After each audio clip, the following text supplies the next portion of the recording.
Biz faqatgina bilim berib bilan qolmaymiz. Bolalarga ijodiy imkoniyatlarni ochamiz. Bolangizni aqlli qilmoqchi bo'lsangiz, ertaga o'qib bering deydi. Yana ham aqlli qilmoqchi bo'lsangiz, yana ertaga o'qib bering deydi. Ma'naviyatni tushunadigan komil inson tayyorlayman deydigan bo'lsa, buning birdan bir yo'li til va adabiyot fanlarini qo'shib o'qitish kerak.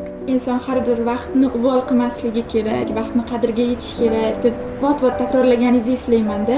Komillikka intiluvchi inson nimalarga ahamiyat qaratish kerak ekan? Oliy maktabda o'qib Alisher Navoiy haqida qanday yangi ma'lumot oldingiz? Material ko'p o'qigan bo'lishingiz mumkin. 20 betlik bo'lgan biz hozir 200 betlik narsa o'qigan bo'lishingiz mumkin. Lekin nima o'zgardi? Ayni kunlarda ilm qilayotgan insonlar moddiyat tomondan ham mamnunmi? Bilim takrorlansagina davom etadi. Takrorlanmadimi, u o'qidingizmi, o'qimadingizmi? Sovet davrida komillikni shakllantiruvchi bosh omil inkor etilardi. Islom inkor etilardi.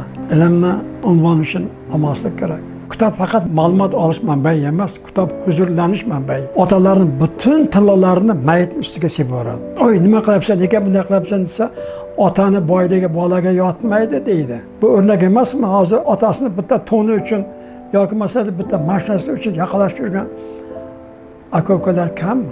Yolg'on gapda, harom luqmada hamma bola shu yerda. Do'stlar, biz xazina topdik. Ayni paytda biz tilshunos olim professor Ibodulla Mirzayevni shaxsiy kutubxonalaridamiz. Juma kuni soat 16:00 da tirik afsonalardan biri professor o'qituvchimiz Ibodulla Mirzayev bilan do'stona suhbatlashamiz.